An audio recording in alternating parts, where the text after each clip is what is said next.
దొంగలెవరు, లంగలెవరు, తప్పెక్కడ జరిగిందనే CBI enquiry జరగాలి. అవసరమైతే ఇంకా దానికంటే పెద్ద విధానం ఉంటే ఆ ఎంక్వైరీ జరగాలి. ఇదే సిబిఐ మీద కాంగ్రెస్ పార్టీ స్టాండ్ ఏంటి? सीबीआई और ईडी जैसी चीज नहीं है, वो बीजेपी के कंट्रोल में है. బీజేపీ లబ్ధి పొందడానికే 90 మీద రైడ్స్ చేసిందని చెప్పి డీకే శివకుమార్ మాట్లాడతాడు. కాంగ్రెస్ పార్టీ అగ్రనాయకులందరూ మాట్లాడతారు. नरेंद्र मोदी जी के परिवार में ईवीएम है, ईडी है, इनकम टैक्स है, सीबीआई है, सीबीआई है. ఎన్నికలు వస్తున్నాయంటే మొట్టమొదట వాళ్ళ అనుబంధ విభాగాలైన ఈడీ, ఇన్కమ్ ట్యాక్స్, సిబిఐలను పంపిస్తారు.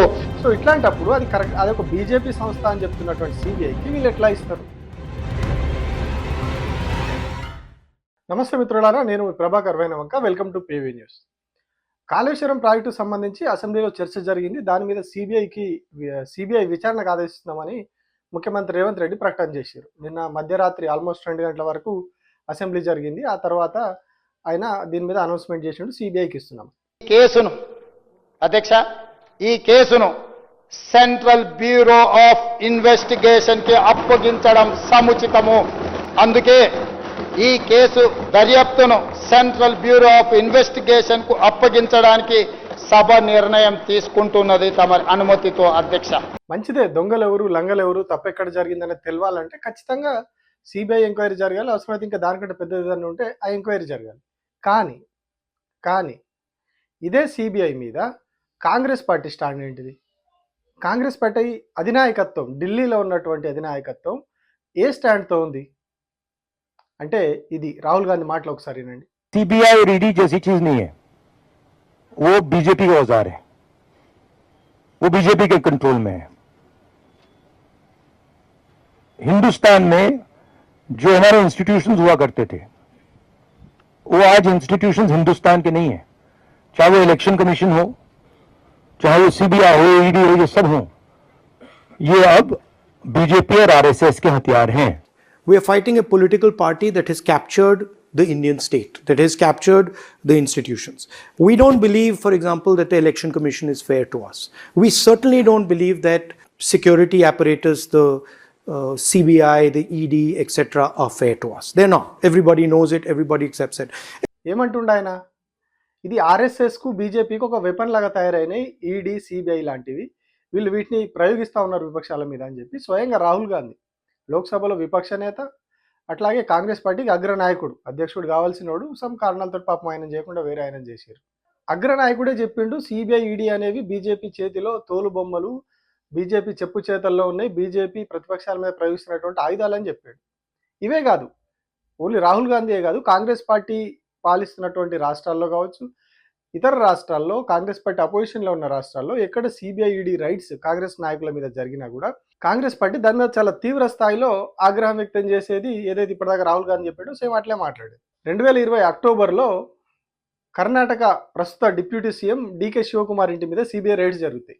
అప్పుడు కర్ణాటకలో ఉప ఎన్నికలు ఉంటాయి కొద్ది రోజుల తర్వాత. దానికి ముందు ఆయన ఇంటి మీద సిబిఐ రైడ్స్ జరుగుతాయి.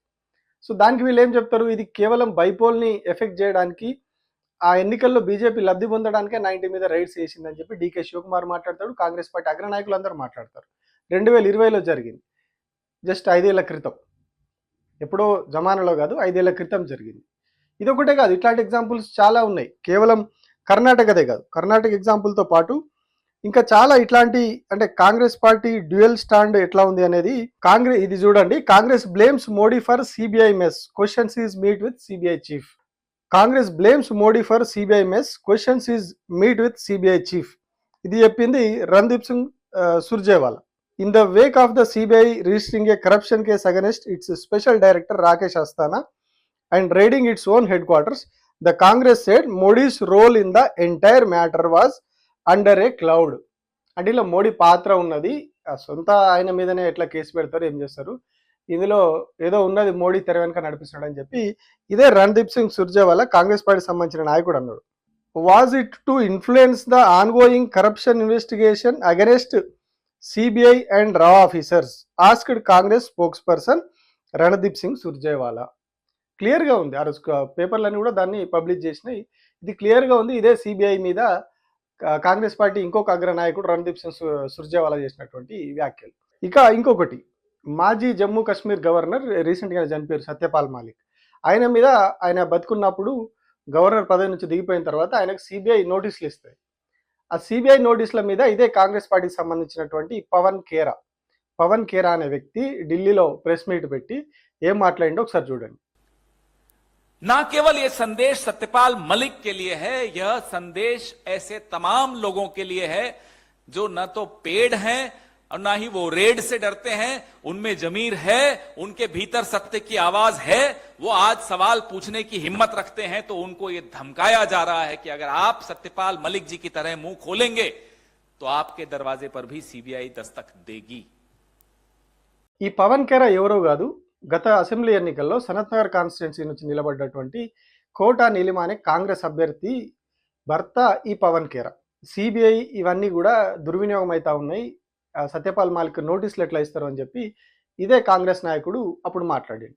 ఇవే కాదు, కాంగ్రెస్ పార్టీలో మరో కీలక నాయకుడు, రాహుల్ గాంధీకి చాలా దగ్గర వ్యక్తి సచిన్ పైలట్ ఏమన్నాడు వద్దాం. Serious credibility crisis in CBI, vested interest in govt to blame, terming in the issue very serious. Congress leader Sachin Pilot accused Gout of interference in CBI and asked why it was silent on the issue. సిబిఐలో కేంద్ర ప్రభుత్వం జోక్యం చేసుకుంటుంది అని చెప్పి కేంద్ర ప్రభుత్వం మీద ఆరోపణలు చేసిండు సచిన్ పైలట్. ఇదే కాంగ్రెస్ పార్టీకి సంబంధించినటువంటి ఇంకొక కీలక నాయకుడు, యువ నాయకుడు. సో ఇట్లా చెప్పుకుంటూ పోతే చాలా ఉన్నాయి వీళ్ళే. ఇవే కాదు, అసలు కంప్లీట్గా దేశవ్యాప్తంగా కాంగ్రెస్ పార్టీ నాయకులు ఇంక్లూడ్ రేవంత్ రెడ్డి, మిగతా ఇక్కడ ఉన్నటువంటి ప్రస్తుతం ఉన్నటువంటి మంత్రులు అందరూ కూడా దేశవ్యాప్తంగా సిబిఐ ఈడీకి వ్యతిరేకంగా ధర్నాలు, నిరసన కార్యక్రమాలు చేపట్టారు. రాజ్భవన్లు కూడా ముట్టడించినట్టున్నారు. అంటే ఈ ఈడీ, సిబిఐ వీటిని కేంద్రం ఒక ఆయుధం లాగా వాడుతూ ఉన్నది. అందుకని వీటిని కంట్రోల్ చేయాలి, ప్రతిపక్ష పార్టీల మీద వీళ్ళు వీటిని ఆయుధాల్లాగా వాడుతున్నారని చెప్పి రాహుల్ గాంధీకి, సోనియా గాంధీకి నోటీసులు వచ్చినప్పుడు వీళ్ళు దేశవ్యాప్తంగా ప్రతి రాష్ట్రంలో ఆందోళనలు, ధర్నాలు జిల్లా కేంద్రాల్లో, మండల కేంద్రాల్లో కూడా చేశారు. ఇప్పుడు మళ్ళీ అదే ఏదైతే Modi CBI, it's not a CBI, it's Modi CBI అని చెప్తున్నటువంటి కాంగ్రెస్ పార్టీ, అదే కాంగ్రెస్ పార్టీ నుంచి ముఖ్యమంత్రిగా ఉన్నటువంటి రేవంత్ రెడ్డి ఇప్పుడు ఇదే కేసును మళ్ళీ సిబిఐకి ఇచ్చారు. సిబిఐకి ఇస్తున్నామంటున్నారు. దీనివల్ల ఉపయోగం ఏంటిది అంటే, ఎందుకు ఇస్తున్నారు సిబిఐకి? ఒకవైపేమో అది కరెక్ట్ కాదు, అది ప్రతిపక్షాల మీద వెపన్గా వాడుతున్నారని వాళ్ళే చెప్తారు, వాళ్ళ అగ్రనాయకుడే చెప్తాడు. మళ్ళీ అదే సంస్థకి ఒక కేసును అప్పగిస్తున్నారంటే దీని ఉద్దేశం ఏంటి అంటే, ఈ రాష్ట్ర పరిధిలో ఇన్ని రోజులు కేసులు విచారణ నడిచింది, ఇప్పుడు కేంద్రానికి అప్పచెప్తాము, వాళ్ళు ఒక 2-3 ఏళ్ళు ఆ పార్టీని ఆడుకుంటారు, పార్టీని ఖతం చేసేస్తారు వాళ్ళు అనే ఉద్దేశంతో ఇచ్చారా? అసలు ఏ ఉద్దేశంతో దీన్ని సిబిఐకి ఇచ్చారు అంటే దీని మీద అనుమానాలు వస్తున్నాయి. ఎందుకంటే వాళ్ళే స్వయంగా రేవంత్ రెడ్డి కూడా గతంలో మాట్లాడిండు సిబిఐ ఈడీ మీద. నరేంద్ర మోదీ जी के परिवार में ईवीएम है, ईडी है, इनकम टैक्स है, सीबीआई है, ये 4 और नरेंद्र मोदी जी का परिवार है. కానీ ఈనాడు అధికారంలో ఉన్న పెద్దలు ఎన్నికలు వస్తున్నాయంటే మొట్టమొదట వాళ్ళ అనుబంధ విభాగాలైన ఈడీ, ఇన్కమ్ ట్యాక్స్, సిబిఐలను పంపిస్తారు.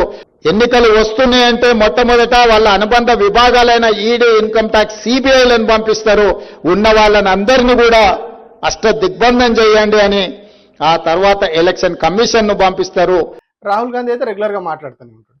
సో ఇట్లాంటప్పుడు అది కరెక్ట్, అది ఒక బీజేపీ సంస్థ అని చెప్తున్నటువంటి సిబిఐకి వీళ్ళు ఎట్లా ఇస్తారు? ఈ కాళేశ్వరం రిపోర్ట్లో ఏముంది ఇవన్నీ పక్కన పెడదాం, వాళ్ళు ఏం చెప్పారు, ఇక్కడ ఏం జరిగింది, కాళేశ్వరం ప్రాజెక్ట్ కథ ఏంది, ఇవన్నీ పక్కన పెడితే సిబిఐకి ఇవ్వాలనే ఉద్దేశం ఏంది? ఒకవైపేమో అది కరెక్ట్ కాదని కాంగ్రెస్ నాయకత్వమే చెప్తుంది, ఇంకొక వైపేమో అదే పార్టీ సంబంధించినటువంటి ముఖ్యమంత్రి దాన్ని సిబిఐకి ఇస్తాడు. అంటే బీజేపీ తోటి, కేంద్రంలో ఉన్న పార్టీలతోటి ఈయన మిలాఖత్ అయిపోయాడు అనుకోవాలా, లేకపోతే ఇంకేదన్నా లోపల ఏదైనా ఒప్పందం ఉందనుకోవాలి. అంటే గతంలో ఒక 4-5 సార్లు పోయి మోడీని కలిసిరు కదా, దాని ద్వారా ఏమన్నా వీళ్ళు చర్చలు జరిగి ఇటు వైపు వచ్చేసిండు ఆయన. అవే అనుమానాలు కలుగుతా ఉన్నాయి. ఎందుకంటే వాళ్ళే వ్యతిరేకిస్తారు, వాళ్ళే మళ్ళీ సిబిఐకి ఇస్తున్నామని చెప్తారు. అంటే ఇందులో ఖచ్చితంగా అనుమానాలు కలుగుతున్నాయి. ఏ ఉద్దేశంతో ఇస్తున్నారు, ఎట్లా ఇస్తున్నారు, అసలు ఈ కమిషన్ ఏంది, కమిషన్ ఎందుకు వేయాల్సి వచ్చింది? కమిషన్ వేయడం కూడా కేవలం విచారణ కమిషనే, తర్వాత మళ్ళీ మేము ఫర్దర్గా చర్యలు తీసుకుంటామని చెప్పి ఆ టర్మ్స్ ఆఫ్ రెఫరెన్స్లోనే ఉన్నది. అంటే వాళ్ళు కమిషన్ ఏం యాక్షన్ తీసుకోదు, జస్ట్ ఎంక్వైరీ చేసి ఇచ్చేస్తుంది, మళ్ళీ వీళ్ళు ఇంకొక ఎంక్వైరీకి ఆదేశిస్తారు. అంటే ఇదంతా కూడా ఒక ప్రీ ప్లాన్గా చేసినట్టే కనిపిస్తూ ఉన్నది. ఫస్ట్ కమిషన్ వేయడం, కమిషన్ రిపోర్ట్ రాగానే ఇది చేయడం, మళ్ళీ దీని నుంచి అటు చేయడం, నిన్న ఒక బీజేపీ ఎమ్మెల్యే వీళ్ళకి ఫుల్ ఫ్లెడ్జ్డ్గా కాంగ్రెస్ పార్టీకి అనుకూలంగా మాట్లాడడం. సో అంటే ఇదంతా కూడా వీళ్ళు కూడబల్కొని చేస్తున్నట్టుగా, అందులో భాగంగానే సిబిఐకి ఇచ్చినట్టుగా కనిపిస్తూ ఉన్నది. వీళ్ళిద్దరు ఏదైతే రేవంత్ రెడ్డి, మోడీ కలిసిపోయారు అన్నట్టే ఇవన్నీ కూడా, ఈ పరిణామాలన్నీ కూడా దాని దిక్కే చూపిస్తా ఉన్నాయి. ఇన్ని రోజులు ఆరోపణలు ఉండే, ఈ ఘటన ద్వారా అది ఇంకింత బలపడతా ఉన్నది, వాళ్ళిద్దరి మధ్యలో స్నేహం ఉందనే విషయాన్ని తేటతెల్లం చేస్తూ ఉన్నది. Thank you.